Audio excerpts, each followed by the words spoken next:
What happens when you take a director who's arguably riding the peak of his directing prowess and marry him up to a writer who's equally running on the back of a string of successful releases?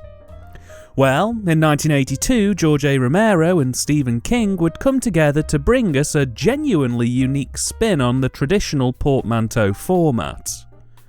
Creepshow is a series of 5.5 short horror stories penned by King, directed by Romero, and presented in the style of a comic book. Now, we're not talking about your modern interpretation of comic book movies, such as the MCU, DCU, or even one-off spin-offs like Watchmen or Sin City, though Sin City is probably the closest to this out of all of those mentioned. No. Creepshow, for the most part, is literally shot to look, feel and behave like a comic book that's been converted wholesale into a movie. It's built that way from the ground up. The cine and direction are all structured in such a way that you could posterise any shot in this film and it would have a distinct comic book presence about it. Text boxes appear when scene transitions happen to help establish setting, character motives and tone. There's even a wonderful effect where a cartoonish backdrop will appear behind characters when a horror moment happens to help further set up the comic book atmosphere and to emphasise the terror, shock or horror happening within the film. When the shorts begin and end, we have a nice pulling back to reveal the panel, and there's even advert pages within the transitions of stories that help to add a realistic feeling that this comic book could actually realistically exist. And that's because, well, comics like this did actually exist. The history of the horror comic starts more or less at the beginning of comic books' inception, when the Pulp magazine scene was really beginning to boom. Good evening, my fiendish followers. Tonight's goosebump-gripping tales of torment are enough to even shock life into the dearly departed. I call this curated collection of chilling chaos Creepshow. Sorry, I think you might have the wrong show. I mean, this is a review channel on YouTube for a start, and apart from that, you're from Tales from the... I know where I'm from, young man, and this clearly has my name written all over it. Well, I mean, your show and this are a little bit similar, but you don't appear in this movie at all. I absolutely do. See? Look, right there. That's me. That's not you. It's much too handsome. Silence, or I'll feed you to one of my many peevish pets. Luke, I get that Creepshow kinda ripped you guys off a bit, what with the original Tales from the Crypt comics being released in the 1950s, and there was that weird 70s movie that not enough people really talk about. But just because these guys got their vision to the big screen sort of first, doesn't mean you can just barge in here and take control of my review. The first tale of terror concerns the love of a daughter for her father, and her father for some cake. This tale I like to call Father's Day.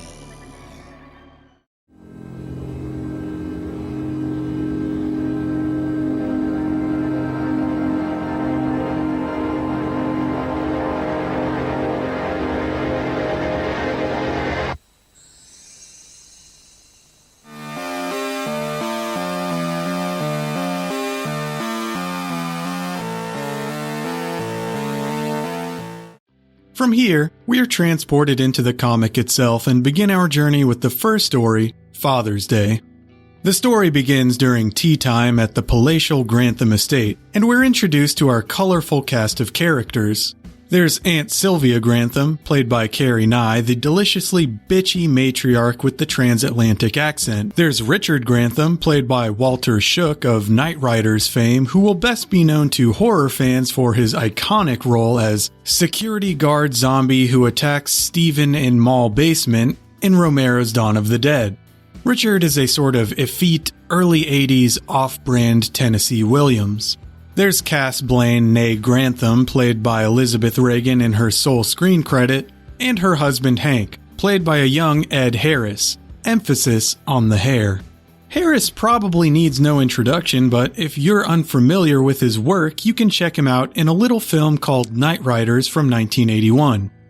As the title of this segment suggests, The group has gathered for a Father's Day dinner and awaits the arrival of the final guest, Aunt Bedelia, played by Vivica Lindfors, who will probably best be known to modern audiences for her role in 1994's Stargate, but who I will always remember for her stunning turn as an unnamed doctress in Channel 83 favorite, 1981's The Hand.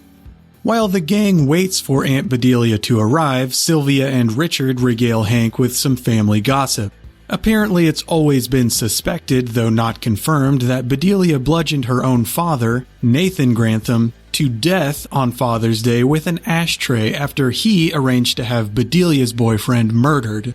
And keep an eye out for this ashtray. It appears in every segment in Creepshow, including the wraparound story with Tom Atkins and Joe Hill. In order to come to terms with her guilt over murdering her father, Bedelia has partaken in a ritual for the past 7 years.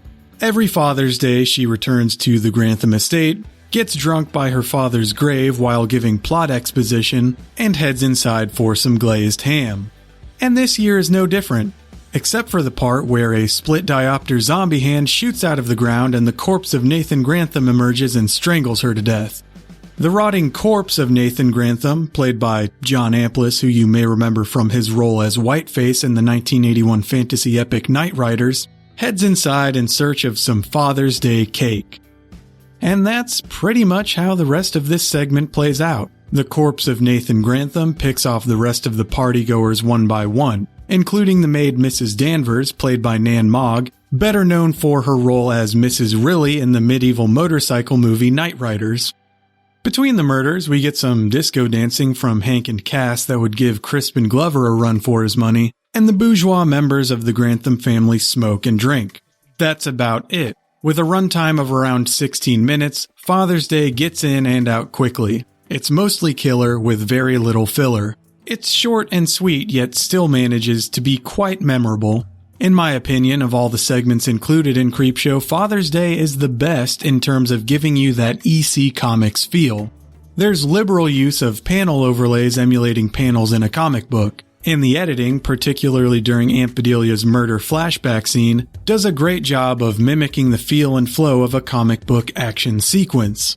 The pulpy feel is enhanced by the use of extreme and unnatural lighting to punctuate the more horrific scenes. Blues, reds, and pinks are used to embellish the comic booky hyper-reality in which the story takes place. And I'd be remiss if I didn't mention the wonderful makeup effects done by Tom Savini, who you'll no doubt know from his breakout role as Morgan in the 1981 Sword and Cycle film Knight Rider. Okay, well, I think that joke has been stretched past its breaking point, so let's just address the elephant in the room, shall we? Director George A. Romero's most recent film prior to shooting Creepshow was 1981's Knight Riders. It was an unusual departure from Romero's typical horror fare.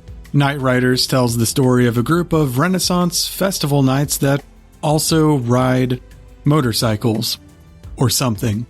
The point is, during the filming of Knight Riders, Stephen King would often show up on set to visit Romero and develop the script for Creepshow. This explains why King has a cameo in Knight Riders, and it also likely explains why the cast of Father's Day has such significant overlap with the cast of Knight Riders. That's it. That's the joke.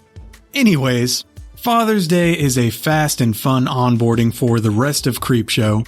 It really sets the tone for what's to follow, and it's very likely that you won't be able to hear the words Father's Day without thinking of Father's Day, and I got my cake. After seeing it.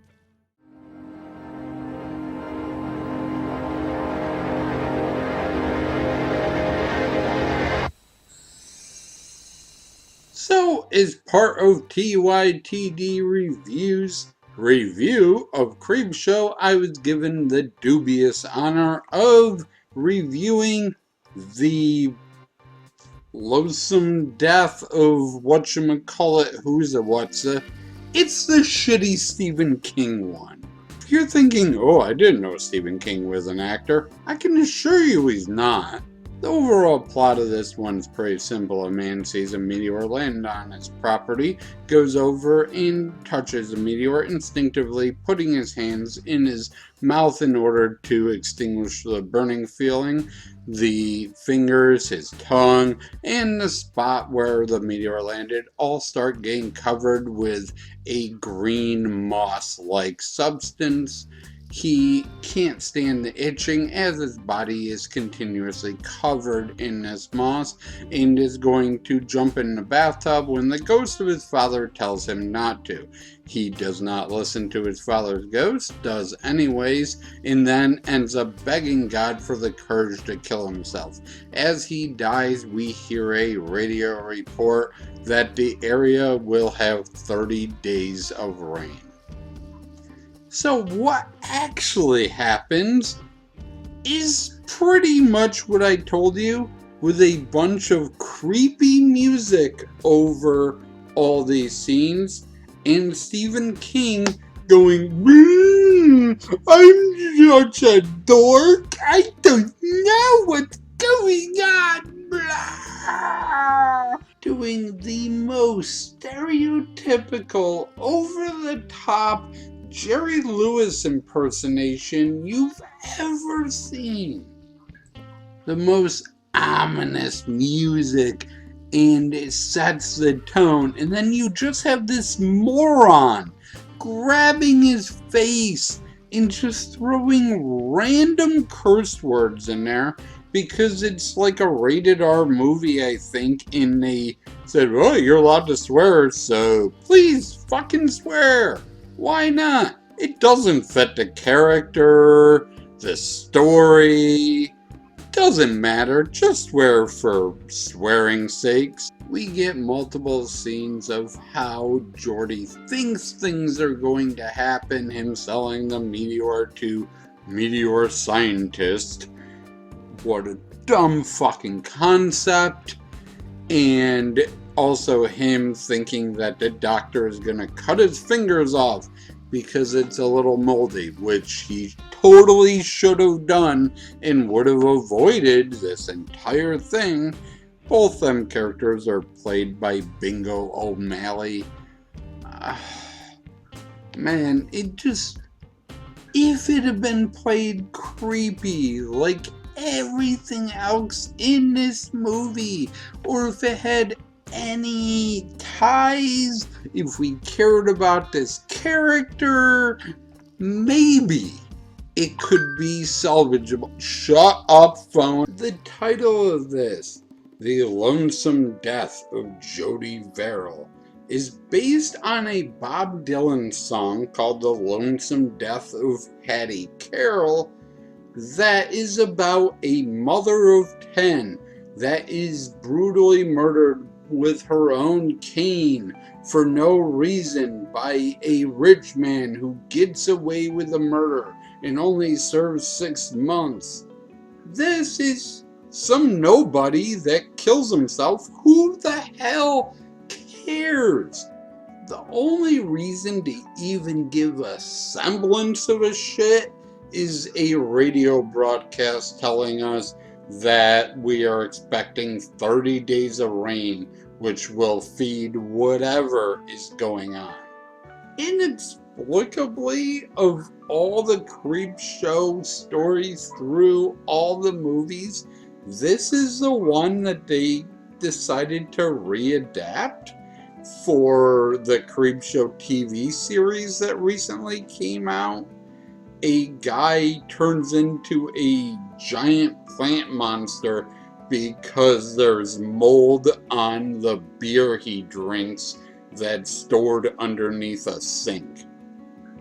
There are multiple lists ranking every segment from Creepshow, and people who have watched it recently all put this dead last, and I can't argue with them. Stephen King is intolerable in this role. His performance makes no sense, breaks up the movie, breaks up the segment, doesn't fit anything, and I truly truly struggled through all 11 minutes of this movie. It was not fun.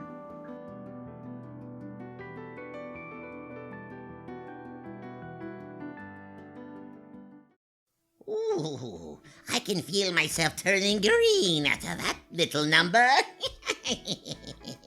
I hope we haven't planted any bad ideas in your head. Is this all you do? Just look a bit gnarled and spout puns? I can do more than that. Go on then. Go on what? Do something else then. Something interesting. I'm a crypt keeper. I don't need to prove myself to the likes of you. Because you don't have anything else. Right, I'll show you. Boo! You're rubbish. Get off. Stop it. I'll have you know I won Star Search 1984 for my rendition of From New York to the Grave.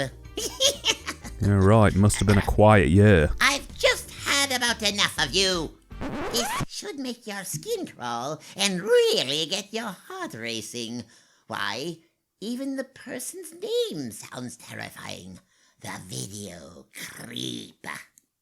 What up? First and foremost, I want to acknowledge how fucking cool it is that TYTD Reviews gave me the opportunity to talk about this fucking awesome film and this incredible story. So thank you. And I'm not gonna lie to you guys, I can't help but feel like he picked favorites when he dished out this story to me. Because I fucking love this story. For those of you who don't know me, my name is Video Creep, and you can follow me right over here. But fuck all these niceties and who the fuck are yous? Let's get right into this motherfucker. So this segment of Creepshow is called Something to Tide You Over, and it starts off right away. We see Ted Danson and he's chilling on a couch, which, by the way, what a fucking cool career Ted Danson has had. Yeah, we see him rocking on fucking The Good Place and Curb Your Enthusiasm, but this guy's just been cranking out the hits for years. But he hears a knock at the door, where on the other side of it is a 55-year-old Leslie Nielsen, and he tries to break in. And though this doesn't intimidate Ted Danson, he still feels the need to tell him how much he could bench press. But old man is like, bitch, if you don't open this door, I'm gonna find Rebecca and I'm gonna get it bussin'. As it would turn out, Rebecca is actually Leslie Nielsen's wife, and yeah, Ted Danson's been fucking sticking his finger in that pie, if you know what I mean. Which is also how I imagine this would go down in real life. I wouldn't trust my girl around Ted Danson. He's a beautiful man. So understandably, Leslie's pretty fucking pissed about it. So much so that he actually kidnaps Ted and drives him to the beach that he owns. Now, once they're there, Leslie plays a head game with Ted, saying that, hey, look over there, that's Rebecca's fucking gravesite. But Ted runs up and quickly sees that it's just a hole in the sand. And pissed off, he picks up a shovel, much like Herbert West, and he plans on fucking knocking this guy's fucking shit. But Leslie pulls out a gun like a fucking thug. And this is where things start to really heat the fuck up, because Leslie tells Ted that he has to get in the fucking hole. And when Ted is like, no, fuck that, not gonna do that, that's stupid, Leslie is like, alright, fine, then I'll just fucking shoot you. With not a whole lot of great options, Ted decides that he's just gonna jump into the hole. And then Leslie takes his cocksuckery even further and tells Ted, alright, you see all that sand? Now just start scooping it into your fucking hole. Burying Ted up to his fucking neck in sand. Crab abuse. Now Leslie sets up a TV and a camera on the beach like a bougie motherfucker, and the two of them start to watch Becky. Not this. This Becky. On the TV is a recorded video of Becky up the fucking beach meeting the same fate as Dan, and it sucks. But Leslie, being the optimist that he wants to be, says, hey man, you can fucking survive this shit. It's all about how long you can hold your breath and shit. Cock-suckery! This is fucking genius. There easily could have been a scene in this where it's like, hey, meet my son, by the way. This is a little Jigsaw. He's always building things. He's so clever. Now, back at Leslie's house, we see that he set up 2 cameras. One where he can watch Rebecca die, and one where he can watch Ted die, all from the comfort of his own home while he sips a nice drink and sits on a soft couch. And he just enjoys watching the death of his soon-to-be ex-wife and her fucking filthy lover. As the waves begin to crash over Ted's face, he looks straight into the camera and vows his vengeance, as if Ted did fucking absolutely nothing wrong in this situation. I'm gonna get you. You hear me, Richard? You hear me, Richard? I'm gonna get you! Hold your breath there, Harry. Now Ted drowns, and then we see Leslie return to the scene of the crime just to make sure that the job was really done. After all, cameras can only record for so long. What the fuck is this stylistic choice, by the way? Someone used a fucking 1980s PowerPoint filter. Later on that night, we see that Leslie watches 6 screens like an asshole when he hears a funny sound. But Leslie says nuts to that and gets in the shower, where he pays his armpits a ton of attention. If you're Leslie Nelson, being Leslie Nelson's armpits are the place to be. He's obsessed with washing them and drying them.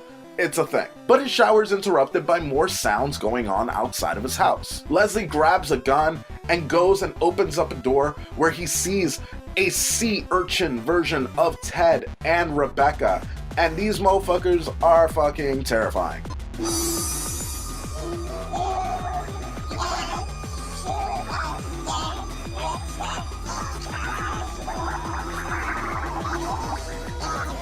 Dude, I don't know what it is. I'm very familiar with this movie, but every time I see this scene, my heart fucking stops a little bit. They look so creepy. It's something about their voice being muffled underwater as they're speaking. Even at some point, Leslie tries to shoot one, and this is what happens.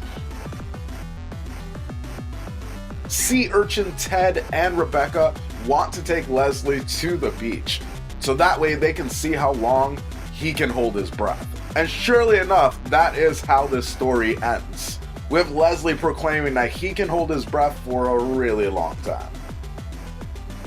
Dude, everyone in this story fucking sucks. No one is super redeemable in any fucking way. We're dealing with cheats, liars, and murderers. Everyone in this little triangle got exactly what they deserved. So I don't feel shit for any of these characters. That said, visually, I think this is a really, really cool segment in Creepshow. I would say one of my favorites. It has an awesome look, especially towards the end when we get to see Leslie's death. With the shots of the beach and those deep reds and that really bright blue. It's fucking awesome. Even when Leslie is attached by sea urchin Ted and Rebecca, there's this awesome green hue. It's so pretty and interesting, and the actors are fucking great. I'm a big fan of this story. Again, I just want to give a big fucking shout out to TYTD Reviews for letting me hang out and talk about something to tide you over. I had a fucking ton of fun, and hopefully I will see you guys over on my channel. That's gonna be it for Video Creep. I'm handing it off. Peace.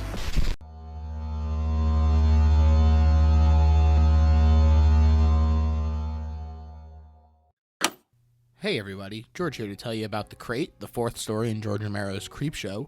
It's based on the short story by Stephen King, appropriately named The Crate, and stars Hal Holbrook and Adrienne Barbeau, both of whom you may know from being in The Fog.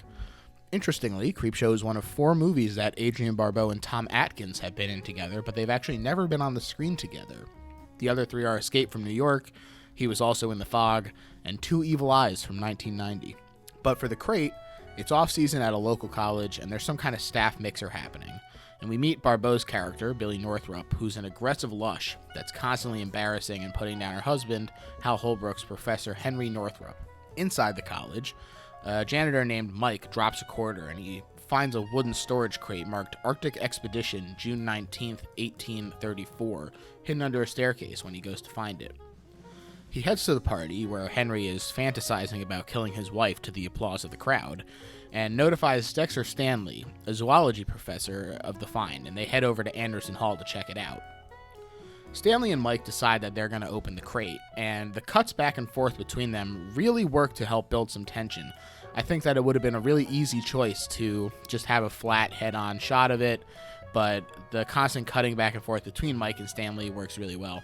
and eventually out jumps an ape-like creature. It's really great. It's a super fun beast. It's called Fluffy by Romero, and it had a lot of input from Rob Bottin of The Thing fame when Tom Savini, who did the effects for Creepshow, called him up to figure it out because this was Savini's first fully animatronic puppet. And in what seems to be an homage to Bottin's work on The Thing, as sort of a thank you, the crate is stamped, shipped to Julie Carpenter from Antarctic Expedition. So a nice little tip of the hat to a wildly popular movie at the time. Fluffy promptly pulls Mike into the crate, killing and eating the body with only his boot left behind, and Stanley flees the room into the path of graduate student Charlie Garrison. Charlie is skeptical, but he heads in to investigate, and the crate has been moved back under the stairs.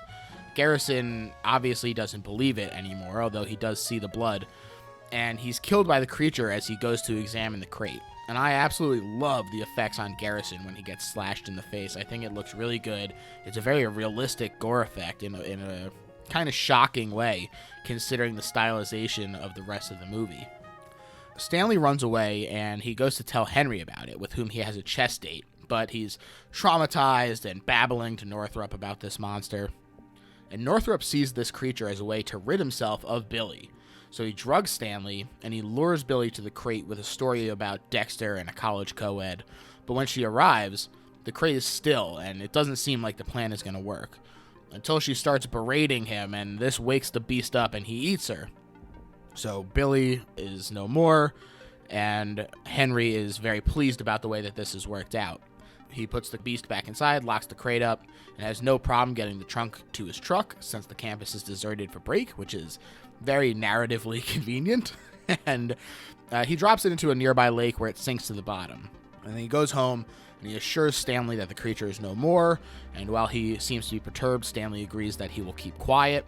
However, the short story ends with a glimpse under the water, and we see the now awakened beast has escaped from its crate. Woo! It's a lot of fun. There's some great effects in this one.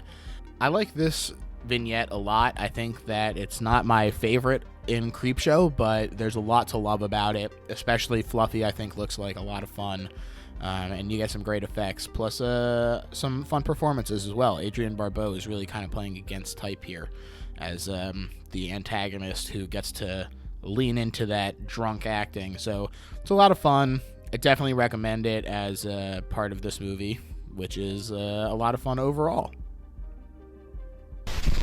Hey, those last two stories, they weren't too bad. I think they may be my favourite of this film so far. Favorite? Your marrow should be icy right now. Your blood should be well and truly curdled. How can you enjoy this terrifying, ghoulish horror? Well, it's actually pretty campy. I mean, it was campy by the standards of 1982. Now, well, this is almost a horror comedy. These are some of the most terrifying tales beset to man. Have you seen Cannibal Holocaust? Cannibal? Cannibal what?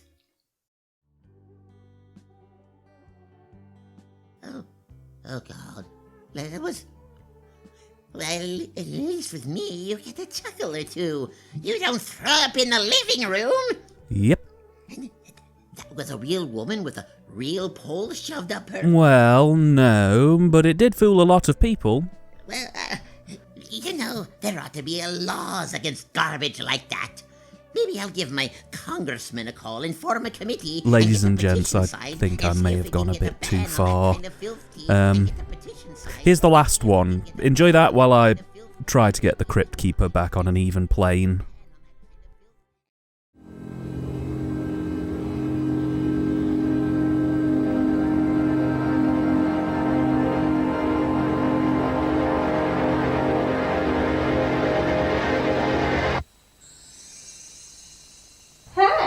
You know what I really love? Money. Money. Money is so much better than people. Cash. People can so rarely be exchanged for goods and or services. Moolah. Yeah, these are literally just slips of paper with dollar signs written on them because I don't have any, Money. Good day, boys and ghouls. I am Ciara Selene of the YouTube channel of the same name. And today I'm here to talk to you about the Creepshow short, They're Creeping Up on You. So the short follows Mr. Pratt, a rich dude in the same vein of, say, Ebenezer Scrooge. We only ever see him in his immaculate, sparsely furnished white penthouse. But we're told that he's the owner of some major company that regularly takes over other companies. While Pratt is busy killing cockroaches in his apartment, he receives a call from a business associate who informs him that the owner of the company that they were just in the middle of taking over has chosen to die by suicide. And in classic comic book villain style, Pratt doesn't show remorse or ask about the dead guy's family. Norman Gaston shot himself an hour ago. Wonderful. He just rejoices over the fact that he no longer has to offer him a seat on the board of directors before going right back to obsessing about his cockroach infestation. Now get off the phone, George. Never run good news into the ground. I've got this bug problem. A little bit later, Pratt receives a call from the dead guy's widow, accusing him of being responsible for his death. And Pratt is totally understanding about, oh wait, did I say that he was understanding? I meant that he plays the world's smallest violin for this grieving widow. Wow, could this guy be any more of a... He continues to obsess over his bug problem, trying to get an exterminator in, and even going so far as to threaten two guys' jobs over it. But everyone is just so busy with their own lives that they can't just drop everything and fix Pratt's problems. As the evening progresses, the infestation gets worse and worse until Pratt locks himself in a panic room, which is also infested with bugs. For the record, most of the supposed cockroaches in this scene are actually just nuts and raisins made to look like bugs from a distance. But even so, the American Museum of Natural History offered them 20,000 cockroaches for this segment.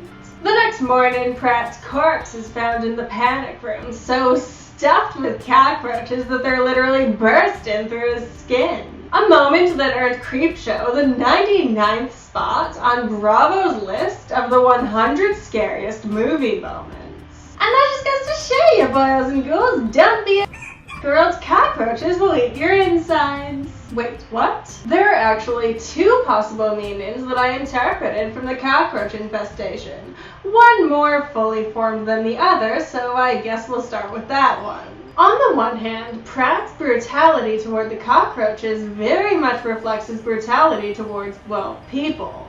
But more particularly, the people that he feels like he has a position of power over. He's perfectly kind to the business associate that calls him about the suicide. Hell, he even chides him for working late.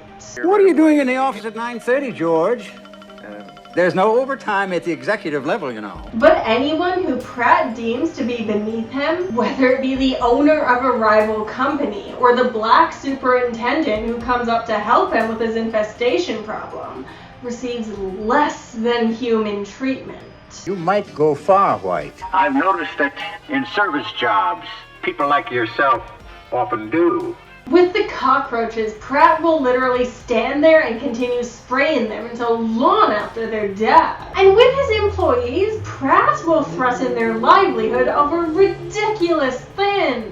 The building superintendent is on vacation, George. I told them I wanted to hear from him within the hour, or he can stay on vacation permanently. And when he literally bullies a man to suicide, he'll just laugh at his death and call him weak. The biggest difference is when it comes to people, they really can't do much because Pratt is in a position of power over them. You might go far, White. I noticed that in service jobs, people like yourself often do. Thanks, Mr. Pratt, sir. But when it comes to cockroaches, they do have the ability to get back at him simply by forming a swarm and, burrowing beneath his skin. You may also interpret the cockroaches to be a manifestation of the guilt that Pratt just won't allow himself to feel. Because if he were to take a good, hard look at his own actions, it would destroy him. But that doesn't mean that the guilt isn't there, it's just small, hidden. And no matter how many times you try to smash it, it just keeps coming back. Until ultimately, guilt literally consumes him, and he comes apart at the seams. Note that when the bugs do overcome Pratt, it happens specifically when the widow calls him again, and she just keeps repeating on the answering machine, "I hope you die." Sure, it is an ironic little moment, considering she doesn't know that Pratt is literally dying as she says this. But it may also symbolize Pratt being unable to mock the widow's pain anymore. The reality of what he's done has caught up to him, and there's no way for him to fight it anymore. My other possible interpretation of the scene would be that the bugs, or really the apartment in general, reflect Pratt himself. On the surface, the apartment looks clean. It's totally devoid of color, it's strangely furnitureless. Pratt even refuses to open the door to let the superintendent in, lest he let in his, poor people germs or something. This is just like Pratt himself, on the surface a wealthy businessman, everyone's ideal. But when you spend more time with him, you begin to notice the bugs. In fact, there are so many bugs that they kinda overwhelm him, to the point that all that good stuff, the money, the power, really doesn't seem worth it. I mean, Pratt himself said, Now, would you like to tell me, George, how an apartment can be germ-proof when it's not even bug-proof? And how can Pratt be successful when he isn't even a good person? In my opinion, Creepshow really did save the best segment for last. It has dark humor, a good old-fashioned morality tale in the style of those EC comics. And not to mention, bugs are just generally icky. Like, can you imagine being swarmed by cockroaches to the point that they literally burrow inside you? I found one cockroach in my apartment once, and I stayed up all night with a shoe in hand as though I was protecting my group from zombies in the apocalypse. So, yeah, this scenario, no thank you. Once again, I am Ciara Selene of the YouTube channel of the same name. Make sure you check me out on there or follow me on Instagram to stay posted on what I'm doing. Thank you so much for joining me today, my pets, and I will see you next time. Love you.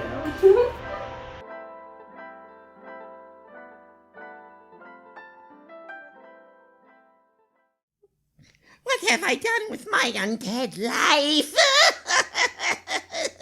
I was first in my class in accounting. I had a head for numbers. Sure, it kind of rotted and fell apart, but still. Hey now, your style of horror and macabre is still needed. You're still fun to watch. Fun? Oh, God! Jeez. Look, I'm sorry. I didn't mean to upset you. I didn't realise you were that kind of sensitive. You try working for HBO for 7 years, then talk to me about being too sensitive? You think being undead is hard? Jeez. How about I take you to that restaurant you like? That'll cheer you up, and it's on me. The real creep? You like that place? All right, fine. We'll go. We'll go. Can I have sides and a dessert? Yes, fine. And I'm the most terrifying crypt keeper you've ever seen? You're the only crypt keeper I know, so I guess so. Well, all right. I'll go get my coat. You need to dress nicely. I want us to look presentable. Back in a moment. This is the last time I humour people. Anyway, a quick wrap-up. Creepshow was really quite revolutionary for the time in terms of being able to present pulpy horror in such a novel way. It kind of has a little bit of something for everyone. On the one hand, the opening 3 stories are very loyal to the idea of shooting the movie like drawing panels in a comic book. And I love the hand-drawn feel of the text boxes and the artwork that litter this film. Unfortunately, after the 3rd tale, they seemingly lost interest in that style of direction, as the last 2 tales are much more in line with contemporary cinematic direction of the time. It seems that the longer the film went on, the less and less dedicated they were to the format, which is a shame, as in my opinion that's one of the things that really made it stand out to me. That, and the final story does seem a bit rushed when compared to the rest of the other featured tales. With the majority of the other stories being set in and around then modern-day USA, this one seems to be set in the sort of future, which just makes it stand out even more in my opinion. Either way, Creepshow, while not an essential watch, is something I definitely recommend you check out. It's horror with its tongue firmly in its cheek, and with some really nice special effects and visuals, I quite enjoyed this one. Anyway, that's Halloween for another year wrapped up. I hope you guys have a fun and safe Halloween, and now if you'll excuse me, I think I just scored a date with the Crypt Keeper. Almost ready, and who knows, you might just get lucky tonight. Till next time.